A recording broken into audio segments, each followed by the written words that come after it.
Welcome everybody to the Holistic Evolution Podcast with Scott and Kelli. And I'm obviously Scott, and I'm Kelli. Obviously. Hey guys. And we want to say welcome back, but it's not like you went anywhere. We did. We've had a couple of weeks of just like I think since Thanksgiving, right? Just been crazy. Yeah, just nonstop. Arose. But we're here. We're here. We had busy stuff. We had bad stuff. We had good stuff. I fell down. I got hurt. I hurt my leg, and I couldn't do a podcast. I still haven't figured out how that works. And the karate Reiki wasn't. I could not do karate Reiki. Yeah. Daniel's already waving at us. Daniel, thank you for joining us, brother. Just want to say, Kelli, you look great. How have you been? Everything good? So have you, like now that you're, vertical and everything. Yeah, the horizontal thing was that doesn't go well. Not a good thing. But no, thanks for asking. I'm good. Everything is well, and I'm excited for today. I know. Well, one of the things that we want to do is certainly we want to answer questions about holistic healing. I have some experience with things like in the nature of massage and acupuncture and chiropractic from a business sense, because I used to run a business that had some of those things. And I also understand hyperbaric chamber and other things. But Kelli is a practitioner, so she understands how it all works. Plus, you work with energy and everything else, which is great. So you can always ask us questions. But we don't ever want it to be just us. We want to bring people in. And this is somebody you're really excited to have on, right, Kelli? Yeah, very much so. So just a little bit about me in case everybody here is new. I have been a massage therapist and Reiki practitioner for 19 years. And in that 19 years, I have also gone to school for alternative medicine. And I am just in love with everything holistic and natural. And so my own journey took me to find a lot of practitioners throughout my healing journey after car accidents and, things like that would pop up. And biofeedback that we're going to talk about today is one of the many modalities, but one of the most profound modalities that I personally ever experienced and ever had my loved ones experience. I found it in 2005 and it was life-changing. So the practitioners that I had no longer practiced. And so then I found Karen, that we'll see today. And I was so excited to find her because this is life-changing. That's fantastic. Another friend joining us, Danette. Hi, Danette. Am I saying her name right? Danette. Mm-hmm. Yep. Yeah, she shows up on my true crime podcast now too, which is she's like she's got a lot of good ideas for that. You appeal to all of her sides. Perfect. Yes. Perfect. And just so you know, for those of you who don't know, I work and spend my life dedicated to helping people with addictions and mental health issues, coming from an addiction myself and spending many years in a bad place, and understanding that some of these holistic modalities have been extremely helpful, and I found them to be monumental in helping people to recover from addiction, regain their life, regain their health, regain their balance in their body, because it is so out of whack. So all of this stuff, please, we're open books, but let's bring Karen in, because that's enough about us. I'm going to take a nap while you guys talk. I'm kidding. Let's bring her on in. And this is Karen de Gloria. Hi, everyone. There we go. Karen. Hey, Scott. Hi, Kelli. Thank you for having me. Where are you, Karen, right now? Are you in? I'm in Sarasota, but I'm actually in my office right now. No, I mean, you're in Sarasota, Florida. Sarasota, Florida. Yes. Mm-hmm. Okay, so you're in Florida. I'm in Florida, and one poor person is stuck in Jersey. Come on, Kelli, you got to come back to Florida. I know, your lips to God's ears. I just got to tell you, it's a little cool down here in Florida tonight, because I do believe that just to make you feel better, Kelli, it has got a cold streak going on right now. It's 76. Oh, that's perfect. Okay, now she hates me. Please, Kelli, tell me about how you met Karen and what she does. Karen is amazing. She is one of those people who started in allopathic traditional medicine as a nurse, and then kind of came to the bright side of holistic wellness and holistic well-being. I actually met her at a restaurant that's a raw food restaurant in It was at Palm Harbor at the time. Right now it's in Oldsmar, Florida. And she had co-founded it, and everything that she was doing in her raw food restaurant, I was just enamored with. And so I had been going there for several years, and that's how we got to be friendly. Excellent. Excellent. We're getting a howdy from Mary Kay. Thanks for joining us, Mary Kay. Hey, Mary Kay. And New Jersey proud. New Jersey we don't need that. I'm really interested. The biggest thing I mentioned, now you work in I guess is a broad term. Holistic health is a fine term, right, Karen? Yes, it is. But that's not how you started your career. No. So tell me what happened. Okay, well, when I graduated from college, I actually was going into nursing. And so I was an oncology nurse for many years. And I had my psych minor. And so that's kind of how I got started. And how that even came to be is, well, I originally wanted to go into physical therapy, and then I switched and went into nursing. I had my grandmother, who was very dear to me, die of cancer. And so it was one of those things where I just said, I want to really do something where I can be helpful. But it turned out that I wasn't being very helpful in that field. So, and what I mean by that is I just felt like I was literally poisoning people with the chemotherapy and the radiation treatments. And I saw people getting worse and worse instead of getting better. Some people were getting better, but a lot of them returned. And that was something that was a little bit concerning for me. And one of the things that kind of turned me on to more of the holistic side of things was some of the patients' family members would come in and ask me if they could bring in juices and if they could bring in like raw foods and stuff for their loved ones. And a lot of the nutritionists and different people and dietitians were like, no, you can't do that. But I didn't see a problem with it. I did some homework and research, and I would do homework and research every night when I went home, and found that it probably would be helpful. So why not? So I would just allow that to come in. And after a while of doing this and realizing that they were actually the ones that were getting better and not returning, I said there's something to this. So that's when I eventually just decided that when I moved to Florida, because I was in Boston, I grew up in Boston, Massachusetts, and I worked at a couple of hospitals there. I said, when I moved to Florida, I'm going to dedicate all of my time to just learning all of the more holistic ways to healing. And so that's basically what I did. So I never went back to nursing. I just left it completely. Wow. Mm-hmm. Now, you're from Boston. I wouldn't have guessed Boston because I didn't hear you talk about parking the car either. So try not to sound like that. No, hey, listen, everybody I know is from New York City. They all got that accent there. Mm-hmm. But, I got to ask you, you mentioned something, and I want to make this very clear. You're not saying not to do some of those because you're saying it does work for some people.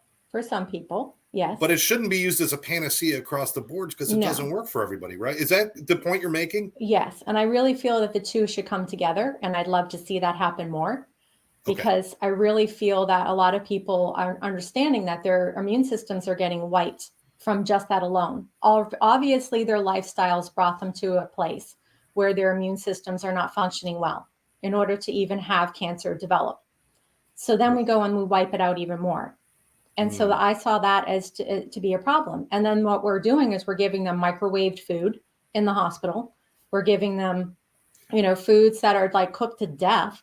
And so, and also too, we're just filling them up with a bunch of medications and a lot of immune suppressing drugs. And it just doesn't make any sense. Like if there's one thing that I really enjoyed learning in school was the immunology and microbiology and just the body itself. So when you really understand the body as a whole, it just didn't make sense to me. And that's kind of where, as I'm doing it and I'm watching this and I'm actually researching and understanding like, what is it that I'm giving this person? And I would do more homework and research on it. It was just not making any sense to me how many times people had so many complications. Like the complications sometimes is what was keeping them even more sick. Right. Right. So yeah, that was like a big problem for me. And it was really disheartening. Absolutely. Kelly, we've talked about this is that, we're not anti-medication. We're not anti this or but it should not be the first answer for everything. It should not be. I mean, there's other things. Why not help the body to heal itself and to do those things? And that's the exciting part of all of this. So So you're doing all of this and you're like, this doesn't feel right. There's got to be another answer. What did you do then? Well, when I left nursing and I moved to Florida, I actually started doing a lot of work on myself. So I was doing a lot of detoxes and I was actually learning a lot through my own process. So even myself, I was someone who was always considered myself in good shape. I thought I ate pretty well, although I liked my sugar foods. I loved snacks and just cakes and cookies and all that stuff. But I would always try to say like, well, I had a salad and I had a smoothie, so it's all right. I can have my sweets. And so that was my way of like kind of balancing it all out. And so I did some cleanses and I realized like actually how much actually inflammation was still in the body, even though you would never know that to look at me. Because I was working out every day in a gym. My weight was fairly like normal weight for my body. And I did a couple of cleanses and some people would say, oh, you're losing a little too much weight. But what I was doing is I was losing so much inflammation. Right. And just inflammation that, for maybe if I never did this would be so much worse if I was like getting up into my 40s, 50s, 60s.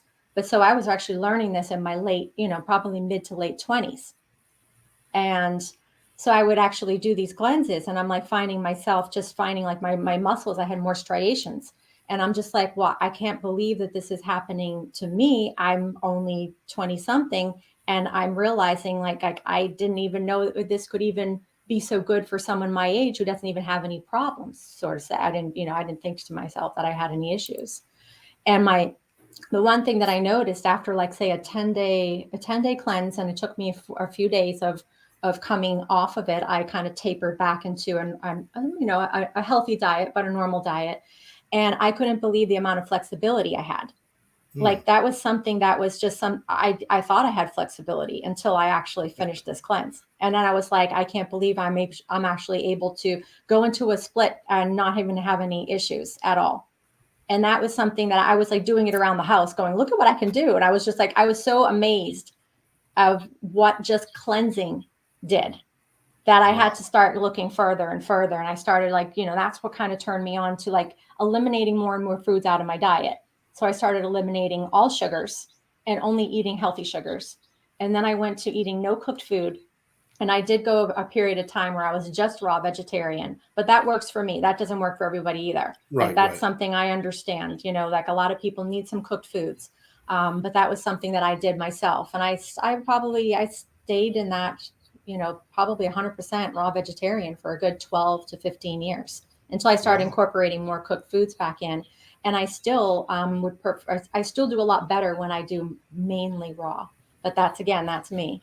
Well, I have to ask you a question. I mean, you're talking about making these changes in your late 20s. Karen popped up there. Karen is my business partner, and she's all about all of this stuff. She's a Reiki master and does, she's taught me a lot about a lot of this. But this is a question actually for both of you, because a lot of people are starting to make changes, and most people aren't making changes in their 20s. That's kind of rare, actually. People are usually in their 30s, 40s, and even 50s before they start thinking, I got to make a change. Now, the problem is that we are inundated with so much information. I'm looking on Facebook, and all of a sudden it's got, this is a guaranteed way to get in shape and do this, a guaranteed way. This is the way to do it. Oh, we've got this. We just dug up this root in Africa, and if you take this root, it's going to make you smarter and make you fit. And there's so much misinformation out there. How does somebody find a pathway? Or things that you said you had to experiment and try some things. Yes. What are some good ways people can start that? I'd like to hear from both of you about what you think that would be. Does somebody want to go first? Because I will say that's how I can actually bring in my biofeedback. That's exactly what I was going to say. Yeah, go for it. Because that's kind of where I ended up jumping into some energy medicine modalities and kind of learning about them. And then I found biofeedback. And what I found with biofeedback is that when you actually put somebody on, it's really clear as to it's interfacing with your subconscious, your unconscious mind. So it's telling me as biofeedback, what it is it's the feedback of the biology of a person's body. And so it's telling me what that person is deficient in and actually what they need and actually what might be actually blocking them from being able to even absorb certain things? What if it's like environmental toxins, or it could be that they don't realize like they have a lot of heavy metals in their body. Mhm. So it's starting to actually give this information. So a lot of times people get on like they read these books, or they watch these programs, and they're following someone's protocol that worked for them. And that is wonderful. And they actually could probably see tremendous change. However, it's still sometimes not exactly what they need for themselves. And so biofeedback is able to actually share with me as a practitioner so that I can help the person become aware of what their unique body truly needs, or what it doesn't need. Like it could even be like these things are actually really reacting strongly. It could be like, say, just for instance, gluten, or the other day, my significant other, he does not do well with peanuts, even though he likes them. So he found out that he should not probably be eating peanuts at all. And so that things like that, where you can actually share with people like, hey, you're reacting very strongly to these things. And maybe it's a good idea to either, take a break from them, and then we can see how you do after, or just completely eliminate it from your diet, especially when we know certain foods might be bringing in certain molds or mycotoxins into the body. And maybe that's something that is then like setting something else off. And so that's kind of where biofeedback can help us know that too. If they're having issues with fungus or mold or anything like that, then we might be like, oh, okay, well, the peanuts aren't helping. So tell me a little bit about this. When we're talking about biofeedback, let's assume that nobody's ever heard of it before. Mm-hmm. What is the process? I mean, are we sticking electrodes in our head like Frankenstein? Or are we? No, I'm just saying, what is the process for, let's say, somebody just coming in and wanting to experience biofeedback? What would it be? Well, it is electrodes that you put like right on it's like a strap. I knew it. So there is a strap. I'm kidding. It doesn't hurt. It's non-invasive. And then there's little straps you put on the wrists and on the ankles. And then there's like a 3-minute test. And so what that test is doing is it's basically, there's like 11,000 different, I would say, resonant frequencies of things in the matrix. It's software. And so what it's doing is it's feedbacking. So it's like a two-way feedback. It's sending the frequency of that, whatever it is, 11,000 things. It could be the actual organ of the body. It could be a chemical. It could be the vitamins, minerals, toxins, pathogens, you name it. Emotions. It can be emotions as well. And so then it's like it's asking you for your response. And so your response is coming back. And then when the test is complete, it's giving me in categories like acute, a little bit less than acute, and then like what could be possibly chronic. And so we kind of start to then break all that down and kind of see, okay, what's most acute, what's going on within the past, I would say, like day. And then there's what's been happening over the past several days, what's been happening over the past few weeks, and they're color coded basically. And then there's chronic. And then they're further categorized into like 40 different categories. So then those 40 categories, we start working on them as a whole. Like say, for instance, it could be like food poisoning, or it could be cardiovascular, or it could be respiratory, or it could be infection. So there's something, so it won't, like, it's not diagnostic. It's not going to say where supposedly the infection is, but it's going to say, hey, there's an imbalance. Take a look over here. There's an imbalance. There's an infection happening. So then we start digging through, and, if you're a good practitioner, you're going to dig, and it's kind of like jumping down a rabbit hole. And so you're starting to actually see through the panels. You just start going through, and it takes a good almost 2 hours to do a really good, thorough biofeedback session. And so you're really getting a good picture as to what's going on with this person. Essentially, it's a computer program, right, Karen? Yeah, it's almost like doing quantum computer. Yeah, and how I like to explain it is it's like a virus scan is to a computer. Biofeedback is to like for the body. We have a question here that says, can Reiki also be used for biofeedback? Hopefully it's not a dumb question. There are no dumb questions, Mary Kay. Thank you for asking. But is Reiki, can that be used in some form with biofeedback, or is that a whole different animal, what we're talking about here? Well, I will say that biofeedback is basically very similar to, I would say, like with energy. So there is a two-way. So basically, once the test is done, we are sending the normalizing frequencies to the body. So it's trying to get that body to remember what that organ is supposed to resonate at. So it is sort of working in that fashion, but maybe Kelly can probably explain, because she knows Reiki more than I do in that way. Sure. I would probably say that whereas biofeedback is kind of collecting data from the system energetically, Reiki is using universal life force energy to send energy to wherever it needs to go in the body. So I feel like they could be used simultaneously, but maybe not exactly in place of one or the other. They're a little different in that sense, and they share energy in common. That is what makes them similar. Yes, yes. And I also want to say that even though Karen is in Sarasota, if you're listening in from anywhere in the world, you can do long distance, right? Yes. With biofeedback. Okay. Yes, you can do remote sessions. Absolutely. If you want some more information, go to frequencyfreedom.com. It's right there on the screen. And all your information's there about what they can figure out. And it takes you to different things. I imagine a lot of times you get doubters, probably both of you, from different things. I get doubters when I'm trying to help people get off of addictions. They say, no, I'll never get better. Well, no, you will. And one of the things I know is, Karen is one of the few people who is actually a custom formulator who can read hair samples for heavy metals. She's been trained in this. There's only like 300 in the country that are licensed to do this. And we've been talking about heavy metals for years, buildup of antimony, cadmium, mercury, zinc, nickel. All those things affect the harmony of the body, and they stay in the body for like 30 years. You have to chelate them out or find a way to get them out. But that's reading a hair sample, and that's using science and stuff. Now you're talking about something that kind of goes a little bit more into like a doubtful, like, oh, how does that really work? What do you mean you're reading my energy? How do you answer people? I mean, is there a good answer for that, or do you have to just hope that you get to show sometime? Well, I mean, if people can understand that every single organ in our body, every organ, every gland, it actually has its own frequency.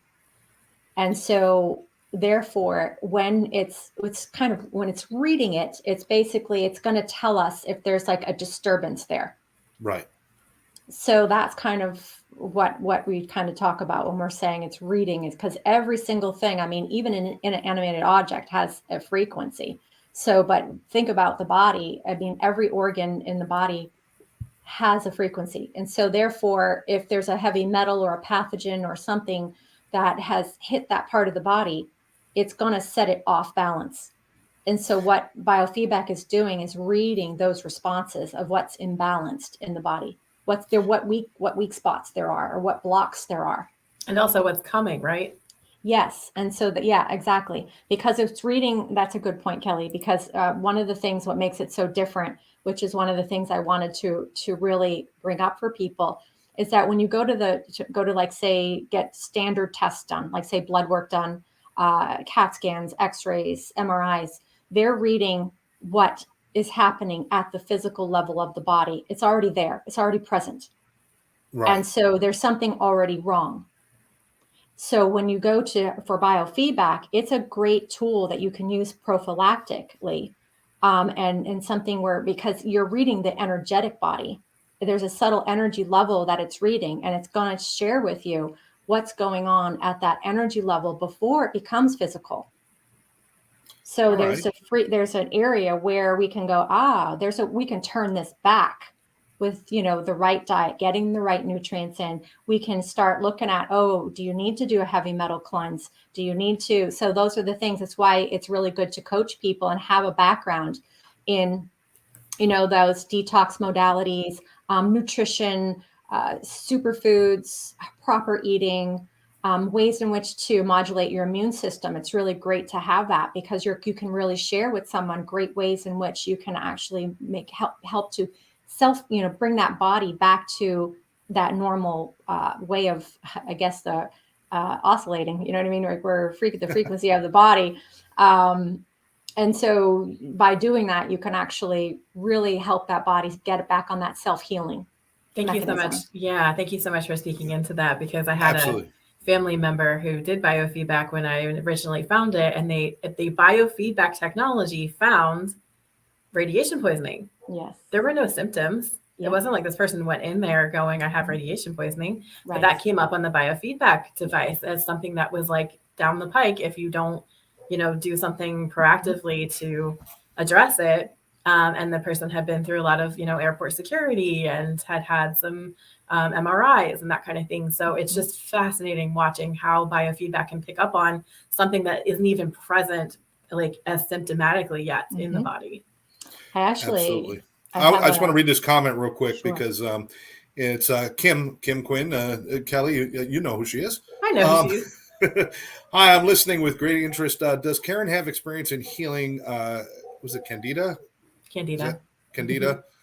Candida overload as a result of overtreatment with antibiotics. Do you have any experience in working with that? Yes. Again, it's not just one thing. And that's what kind of biofeedback is really trying to share with people, is that usually you come in with a symptom and you find out all these other little things that are set things off and set things out of whack. And so we're going to end up finding what some of those things are that actually created that. And sometimes it could be that their candida overload even came from a heavy metal poisoning in the past or something to that effect. So there's other reasonings why the candida overload happened. If it is specifically because of just the antibiotics, then sometimes the antibiotics, there's a lot still left in the body. There's like a residue of medications in the body. And so we have to kind of bring balance back there and bring balance back to the gut. Wow. And is it true, Karen, that also in addition to physical expression of something similarly to candida, everything is connected, right? And so biofeedback can find out where there are also potentially emotional, yes, or spiritual, exactly. or any level of where it's contributing, right? Because if something isn't healing physically, there's probably other elements as to why. That's almost with everything. And that's where advanced biofeedback, like there's traditional biofeedback, which people know, like, can, help make people aware when they're not breathing well. And so they might be shallow breathers and they don't realize how stressed they are. And so they're in sympathetic versus parasympathetic. And so that's like traditional biofeedback. This is so much more advanced, where it's actually going to start sharing like where some of the connections are of physical and emotional, and where there may even be some kind of like, for instance, there is a panel where we can go to find out where past traumas are in childhood, say, for instance, or up until even the time of like right now in present time. So it doesn't express what the trauma is, but it'll say the age, because there's memory in the body everywhere.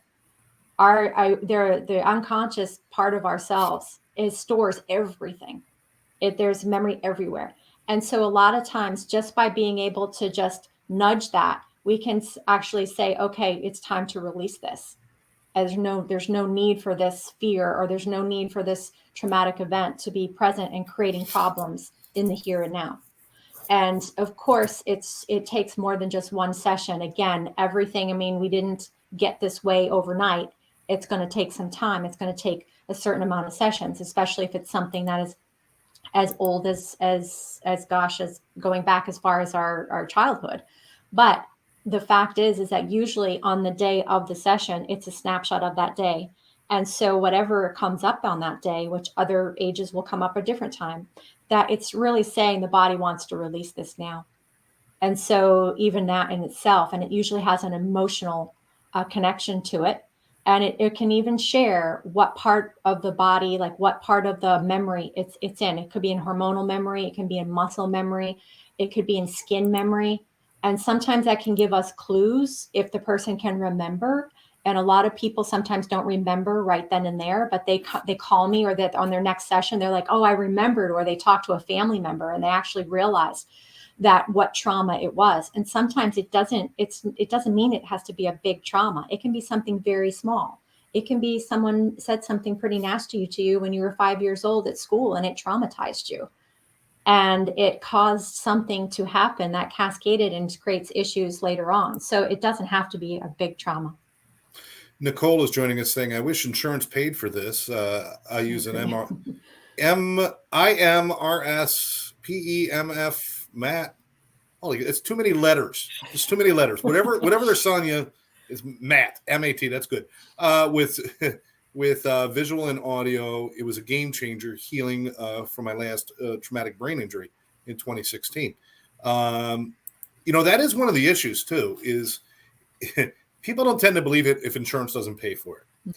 Mm-hmm. But we all know that vitamins and nutrients and nutraceuticals are good. We all know that, but they won't pay for that either in most cases, mm-hmm. unless you get some strange thing going on. So, is that an issue that you have with people? It's like, well, if insurance doesn't pay for it. Then, yes, there's many times that. Do you think there's ever going to be a change in that? Do you see anything on the horizon? Are there any people talking about this as this needs to be used?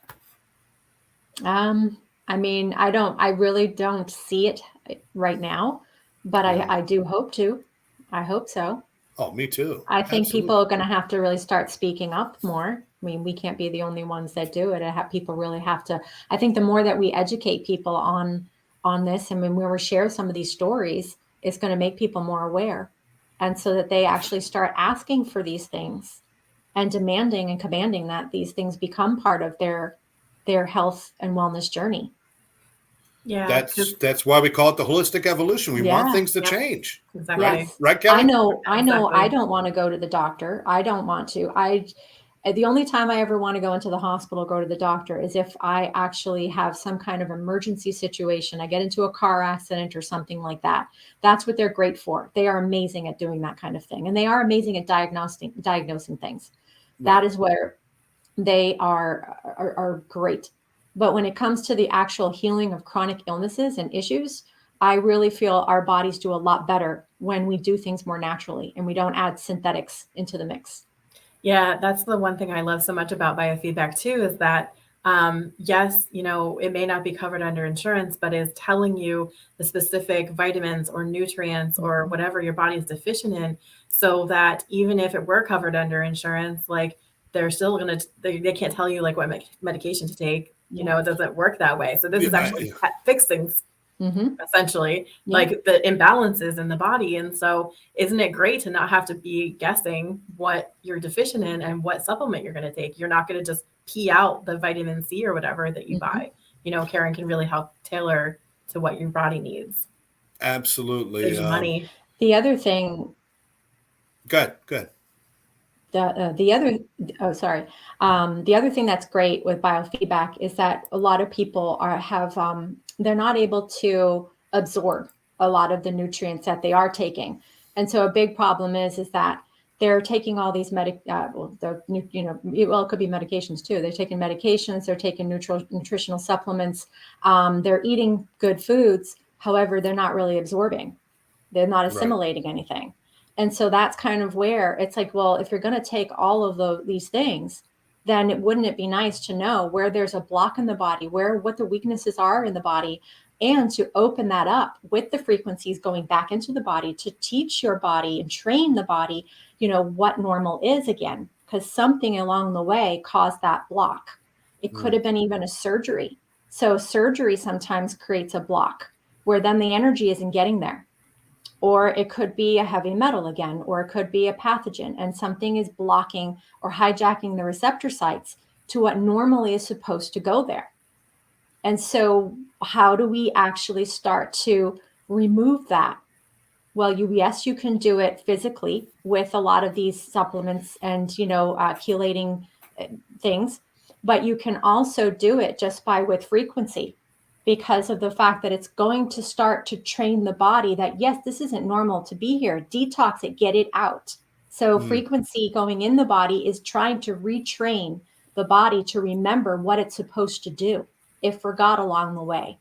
And another important part too of detoxing, right? When you're detoxing, your body also needs to be strong enough to detoxify, to release what it is that is overly toxifying it. Because sometimes when people are too weak, it doesn't work, right, Karen? Yes, and then we think about it, if the organ systems are so overwhelmed and there are any kind of blockages going on, then you're not going to actually detoxify, and you can actually make things worse. So, say for instance, someone goes and they have to get IV, any kind of IV therapy done, and if their kidneys, their filtration system of their kidneys isn't functioning well, or their gut, they've been constipated for forever, or their liver isn't functioning well. Well, those pathways better be open, because Yeah. now all of a sudden you're going to start dumping everything into the bloodstream. And where do you think it's going to like it's almost like a traffic jam happening. Hmm. And so then what's going to happen? It's going to reabsorb. And then Yeah. where it goes, we don't know. And it could be worse than where it started. So that's kind of where, again, why I love biofeedback is because by actually, we can see which organ systems are really having a tough time getting back online. Because what I see on my end is a rectification number. And so it's telling me how, how quickly that that body part or organ or gland or whatever is responding. And so it's kind of like something that's sleeping, right? And you give it a tap and it's like, oh, okay, yeah, I'm here. I'm doing my job. But there are times when you have to really shake that thing up because it's been sleeping for a very long time. And so you wouldn't want to put somebody on something that is going to actually be more harmful than good, because then that's not going to help people think very much about this field if they had a really bad experience either. And that is the truth, which I have seen even working as the owner of cafe. I've seen different people come in to eat healthier who have gone to different places to get IV therapies for their Lyme or for anything, all a host of different things, and their organ systems were just so stockpiled, they Mm. were not eliminating properly, and so they would come in for biofeedback for me. Nicole is commenting. She says, Scott, this would be helpful for those in recovery. And I agree Yeah. with you, Nicole, 1,000%. Wonder if there's a grant for this. So cool if it could really happen. There are treatment centers that do use these things. There are treatment centers that use everything from brain mapping to biofeedback to all sorts of different modalities. There are treatment centers that fully understand the relationship of the gut to the brain chemistry, and and understand most people that come in, they're coming in with leaky gut syndrome, all sorts of Mhm. things, where they're toxifying their body as they're sitting there. It's just they need to heal, and so there are a lot of places that are using those kind of modalities already. Nicole, it's a great point. Unfortunately, because it's not covered by insurance in many cases, it's not as popular as it should be. It should be a lot more popular because it's so non-invasive. Here's one of the things I'd like to say to critics. All right, if you want to experiment, go experiment with chemotherapy. I'd rather go experiment with biofeedback, because guess which one's not going to hurt me? Go Exactly. try it and see what happens. Try Reiki, try these different modalities. I was a non-believer for years until my arm, I was facing surgery for my rotator cuff in my arm. I was facing surgery, and I just watched my father go through 3 surgeries in a row to fix it properly in 1 year, 3 surgeries. And I was so afraid of doing it. And my acupuncturist, finally, I was pretty much forced by a bunch of people, like almost tied to the table, and they did the acupuncture. And I did treatments with acupuncture, and it changed my life. And next thing you know, I got hyperbaric going, I've got chiropractic going, I got acupuncture, all these things, except for the massage thing, because I don't like people touching me. But but I did all these things, and it's amazing. And all I ask is for people to try it. Now, seeing as we've already burned through 40 minutes, and it's amazing how much we could talk about this, Karen. But what I want to know is, if somebody's sitting there and they're like, I feel pretty good, but I know I could probably feel better. Or like you were saying, I wasn't out of shape and it wasn't stuff Mhm. like that. I just felt like there was another level I could be at. Is that somebody who should be calling you? Or do they Yes. have to wait until they're sick? Let's No. let's get that out there. No, I really feel that almost everybody, even like young kids, can actually really do very well with biofeedback, because you also too, you're becoming aware of, everybody has weak spots in their body. Everybody does. And so you're becoming aware of those weak spots in the body. So you know where to nurture and nourish the body for the rest of your life. And so and how that connection is could be causing other issues. So you really are getting, it's kind of like the whole idea, like to know thyself is to heal thyself, to heal thyself is to know thyself. So that's really what it's all about. And there isn't one person I feel that is really, especially in these days, who hasn't been had issues from the very beginning. I know even like for me, when I was a kid, I was talking about it today. As well as I did later on in life with like through, high school, college, I forget that I was on antibiotics all the time as a kid because I had an ear infection from the get-go. I had ear infections constantly, and then it turned into bronchitis all the time. And I was young. I think we forget like those little things. We kind of blow them off as like, oh, that's normal. No, it's really not normal. And so even those things are something to be aware of. I'm aware that my lungs, even though I've never smoked a cigarette in my entire life, my lungs are a weak spot for me. I've learned that through biofeedback, yet I would never think that because I don't do anything that harms my lungs. I even work out every day and I'm fine. But at the same time, I notice that is an area. And emotionally, it could be also that relationship to any kind of grief that we've ever had. And maybe those areas of traumas in our childhood. And so it's really a great way to understand so that you can truly nourish and nurture those parts of the body.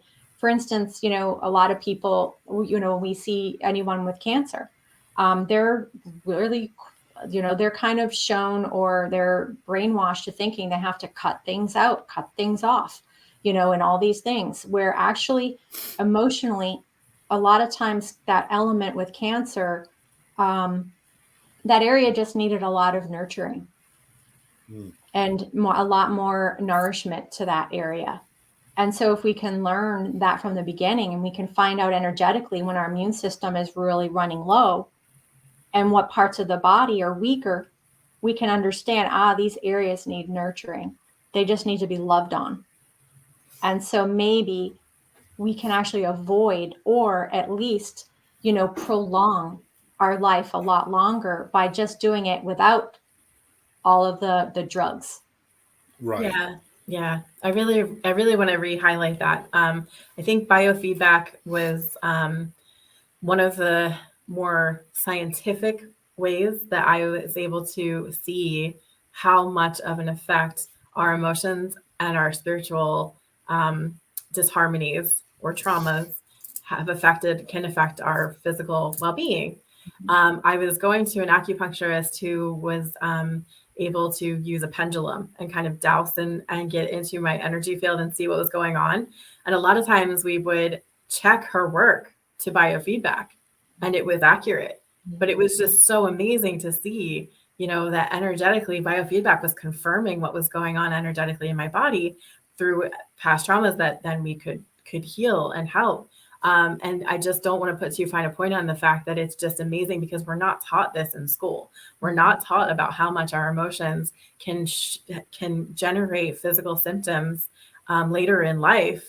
And biofeedback is a tool, a modality, an amazing modality that can help detect this before it even does anything. Think of a person who's diagnosed with cancer who's perfectly healthy looking. They exercise all the time. They're great, and especially like a really severe cancer, like colon cancer. Well, what's the colon in Chinese medicine, Karen? Oh gosh. It's anger and liver too. Yeah. Right. Liver and colon and actually colon even more specifically is worry. And so, all the emotions of worry in the colon for sure. Yeah. And I know that the liver has a lot more to do with a lot of the anger. Exactly. So unexpressed emotion gets trapped in our organ systems. So you could be super healthy and still experience cancer. But when you find something like biofeedback, you can find where these things are stored and then start to bring about well-being and holistically help people to heal. I want to make a point here, and I hope you guys will back me up, and I'm not going to step out of line on this, but we're constantly learning. This is constantly an exploration.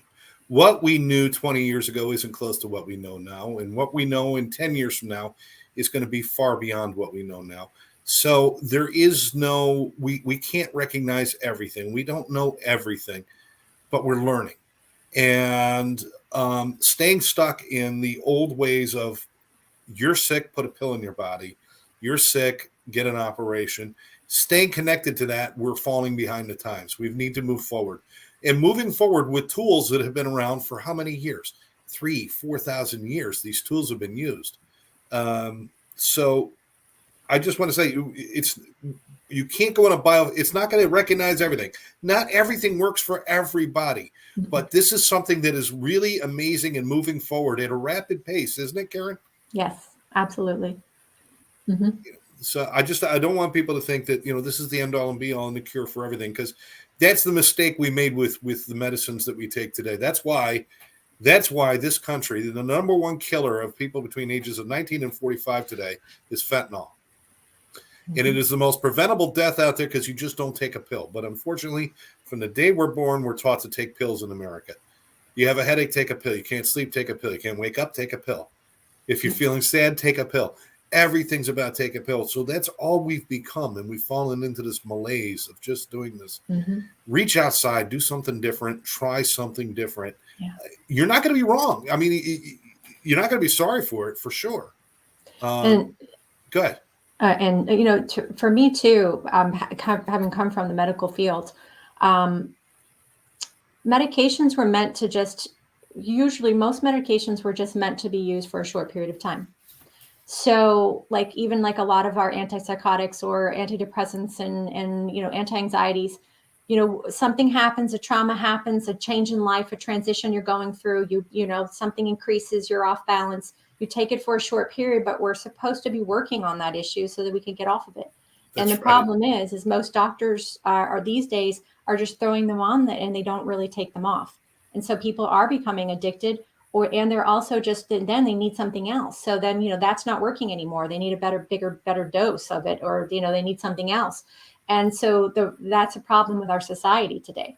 It's because we are masters at managing symptomology, yes, but we suck at finding the cause. Right. And exactly. If, why not figure out why you get a cold every 6 months or every 4 months you get a cold, and you just take all these pills to clear your sinuses and do all that, but you never found out why you keep getting that cold, why you keep getting sick. They talk about chronic illness, but it's like, well, what causes the chronic part of it? Mm-hmm. Stop just treating the symptomologies. This is a question from Tashana. Are biofeedback and neurofeedback related? Are they related? They are a bit different. Again, what I do is I do more advanced biofeedback. So what I do is it encompasses so much. I could actually clear auras, when you clear the field of the aura. I could do a little bit of electroacupuncture. I could do I can work on some of the meridians. I can work on the emotional part of the spine. I can work on the physical part of the spine just by, finding out, detecting what's going on at that part of the spine, and then also working and sending those normalizing frequencies to that area so that it actually can better self-heal. That's where it is a little bit different than some of those other ones. There's so many different kinds out there. So forgive me, I don't know exactly what each of them does. I just know, basically what mine can do and how it's different from the traditional biofeedback. Okay. All right. Yeah, excellent. You can even see the entire chakra system on Karen's biofeedback. Yeah. It's incredible. Yeah. And we even do sacred geometry. I have sacred geometry running in the background right now. Oh, that's awesome. So anything that is, it'll pick up on what your body's looking for. It uses so many different modalities to help bring balance back. That's excellent. And again, frequencyfreedom.com. The name of your place is My Woke Wellness. Mm-hmm. Now, somebody's listening to us and they're in Canada right now, or they're in Jersey, or they're somewhere. Should they contact you anyway? I mean, you're in Sarasota, yeah, absolutely, which is a smart place to be because it's cold up there. Mm-hmm. But if they contact you, how can you help them from where they are to where you are? Well, we can do remote again, just like how people connect. There's me and there's you, talking on the phone. Yeah. There's that line of communication. Well, just by the person's name, where they were born, and their date of birth, there's a frequency, a very specific, unique frequency, and that's the connection right there. So I have a client that I work in Dubai. And Wow. yeah, so you can work anywhere in the world, just like Reiki. You're sending it's energy. Everything is connected that way. It's kind of like the whole idea of quantum. So everything's connected. And that's truly what biofeedback, this type of advanced biofeedback, the person who created it, um, he was, I want to say he was a quantum biologist and I think an electric engineer. So he really understood the two, the energy part of it, and then obviously the biology part of it and the quantum part of it. And so that's kind of why this works so well. So even like people don't understand, like when you're on the phone, how does that know to dial you? And it gets you each time with that phone number. Right. Same thing with this type of technology. I'm just going to speak to all the naysayers out there because I used to be one of you. And every time I heard people talk like this, the first thing in my head thought was, oh, this is all good. If you're going to sit around and burn incense and make noise and you're going to dress and you're going to dance. And you're always beautiful people, but it's fun for you, but it's not real. But we're not using words like ghosts and goblins. We're using words like energy. We're using words like healing. We're using words like quantum mechanics and quantum in biology. And these are all real sciences. And it's just about connecting the dots. If I'm energy and you're energy and everything between us is energy, then what does that tell you? That tells you that there has to be a connection between all those things. Yep. If you don't believe me, come to my house. I'll rub my socks on the carpet and I'll give you a static shock. And then you'll believe me. How did that happen? I'm not a Mr. Zapper superhero. It's because I have electricity in me and I carry electricity and I carry energy. And so I want people to start thinking along those terms. You guys aren't using, hippy dippy terms. These are real sciences, and there's a lot of research behind everything you've talked about today, isn't there, Karen? Yes, there is. Mm-hmm. Now, if you wanted to go out and find research that says it's no good, you'll find that. But I'll also find a research that'll still tell you that the world is flat. So don't, look for something, get your answers, but then go find out for yourself. That's what I encourage you. Have you had people come in? I got to ask, have you had people come in saying, this is kind of stupid, but I'm going to do it anyway, and then walk away as believers? Oh, yes. Almost all the time. Especially when I have somebody who comes in and they now want their family members and their kids to come in. And usually they're like, I don't want to do that. And then they come in, like the husbands and the 15-year-old kids, but they actually end up being the ones that actually spread it even more, as saying like, I can't believe this. Do I have a minute to tell you a quick little story? Absolutely. Okay. Go ahead. Well, I have many of them, but I'll just say one. There's one woman who came to see me, and she just wanted to kind of get a little checkup. She wanted to see how things were going. A friend of hers told her about me and she wanted to come. And she was a cancer survivor, and she was doing really well. And she really changed her whole lifestyle though. And so she was doing really well. One of the things that popped up on biofeedback was for some reason, it was showing up that she was very high in chlorine. And I was just like, so I've learned with biofeedback, just say it anyways, because it may not make sense to me, but I have to at least say like, maybe that something makes sense. Well, it didn't even make sense to her. And she actually was a little upset. She was like, what do you mean I'm high in chlorine? She goes, I don't even swim in my chlorine pool. I have a filter, on my house. I've got this, I've got that, because this woman she did everything possible to keep herself healthy after being diagnosed with cancer and surviving it. So what happened is that she ends up calling her husband, and her husband goes and calls the guy who usually drops, I guess they had well water or something. And I guess they dropped some kind of chlorine tabs in the well, and they didn't close the filter.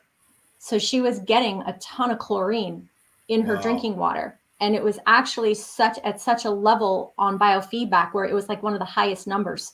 So she was actually getting too much chlorine. And that's again where something like she came in just to get certain things checked up. And so she leaves with that information. And then through the digging and, asking her husband, and then going and making her husband having to call the guy up and then having him come out. And that's how they ended up finding out, like, oh, so a lot of it is like detective work too. It's like that little bit of like digging around and trying to figure things out. And then her husband comes in and we worked on certain things. But one of the things that was kind of funny, because he was never going to come in, but he was so impressed that it found that he comes in, and one of the things is he was highly allergic to dog hair. And come to find out, one of his biggest traumas is he was bit by a dog when he was a kid. And so we were working on that trauma energetically, and on that emotional trauma. And that was partially one of the reasons why that allergy and that emotion, that the two came together, and it created, that was basically the reasoning. So the emotion, the dog bite created an emotion, and then it ended up causing an allergic response every time he was around dogs. And so, and again, just digging, asking the right questions, trying to, doing the timeline. So the timeline showed an age. And so we're like, okay, what happened around this age? These are the kind of stories like that come about. And that's, you usually leave with a lot more information than you came in. So, and it's fascinating. I enjoy it. It never gets old. It's not mundane work at all. Like I love it. And that one little piece of information could have totally helped that woman to Yes. continue preventing the cancer, because had that gone undetected, who knows exactly what that toxin would have created exactly. for her. Mm-hmm. Yeah. And it's us, just educate yourself, people. Read, look things up, listen to everybody, and then make up your mind. Don't just listen to one side and say, okay, that's the answer. I didn't want you to listen to us and say, oh, that's my answer forever. No, don't do that. But it's something to explore. I want everybody to explore things.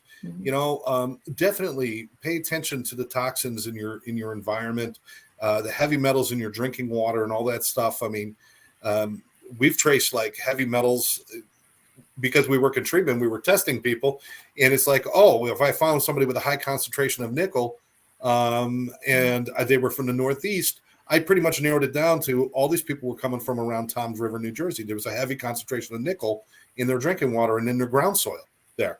And it was crazy.